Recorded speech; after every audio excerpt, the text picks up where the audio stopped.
எனது அன்பிற்குரியவர்களே, உங்களுக்கு என்னுடைய இதயம் கனிந்த வாழ்த்துக்கள். வணக்கம். அன்பானவர்களே, இன்றைய நற்செய்தியிலே ஆண்டவர் கிறிஸ்து தங்களுக்குள், இயேசுவினுடைய சீடர்களுக்குள் யார் பெரியவர் என்ற விவாதம் எழுந்தது.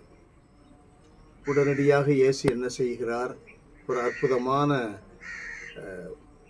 முன்னோட்டமாக, அற்புதமான மாதிரியாக ஒரு சிறு குழந்தையை எடுத்து அவர்கள் நடுவில் நிறுத்தி, இந்த சிறு பிள்ளையை என் பெயரால் ஏற்றுக்கொள்பவர் எவரும் என்னையே ஏற்றுக்கொள்கிறார், என்னை ஏற்றுக்கொள்பவர் என்னை அனுப்பினவரையே ஏற்றுக்கொள்கிறார். அன்பானவர்களே, இயேசுவினுடைய போதனைகளில் ஒவ்வொன்றும் சிறந்ததுதான், ஆகச் சிறந்ததுதான். ஒவ்வொன்றையும் பார்க்கும் பொழுது அதைவிட மேலானது எதுவும் இல்லை என்று தோன்றும். இயேசுவின் போதனைகளில் தாழ்ச்சி மிக பெரிய புண்ணியமான பாதை. தன்னையே ஒன்றுமில்லாமல் ஆக்கிக் கொள்வது. இயேசு எப்படி தன்னை ஆக்கிக் கொண்டார்? வெறுமையாக்கிக் கொண்டார். மனித கோலம் பூண்டார், அடிமையானார்.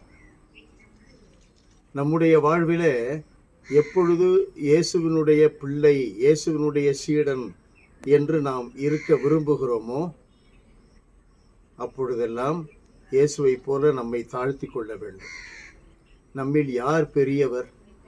படிப்பினால் பெரியவர்களா? அனுபவங்களினால் பெரியவர்களா? நம்முடைய ஆற்றல்களினால் பெரியவர்களா?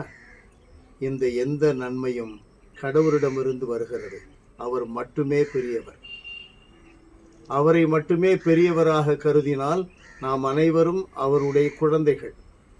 இந்த குழந்தை உள்ளம் இருந்தால்தான் விண்ணகத்தை அடைய முடியும். ஆகையினால் நம்மிடம் இருக்கிற ஆற்றல்கள், திறமைகள், அனுபவங்கள், பட்ட படிப்புகள், இவைகளை வைத்தெல்லாம் பீற்றிக் கொள்ளக்கூடாது. நம்மை மற்றவர்களை விட உயர்ந்தவராக கருதக்கூடாது.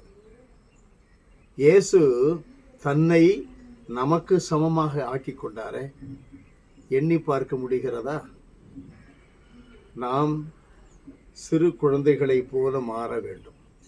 சிறு குழந்தைகள் எப்பொழுதும் பெற்றோர்களை நம்பி இருக்கிறது, பெரியவர்களை நம்பி இருக்கிறது, சார்ந்து இருக்கிறது.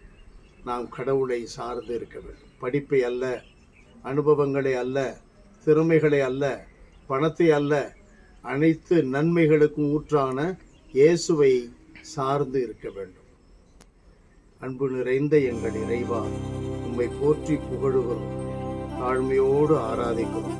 ஆண்டவரே, பல சமயங்களில் எங்களுக்கு நீர் தற்செயலாக அல்ல, உம்முடைய பேர் இரக்க திட்டத்தின்படி கொடுக்கின்ற அறிவு, ஆற்றல், திறமை, வாய்ப்பு, இவைகளை வைத்து எங்களை பெரியவர்களாக கருதுகிறோம். எங்களை நீர் நினைத்து பார்க்கிறீரே, அவ்வளவு பெரியவர் நீர், அவ்வளவு சாதாரணவர்கள் நாங்கள் என்ற உணர்வை எங்களில் தினந்தோறும் வளரச் செய்தார். எங்கள் ஆண்டவராகிய இயேசுவின் பரிசுத்த பெயரில் தாழ்மையோடு ஜெபித்து கேட்கிறோம். உயிருள்ள எங்கள் நல்ல பிதாவே, ஆமென், ஆமென்.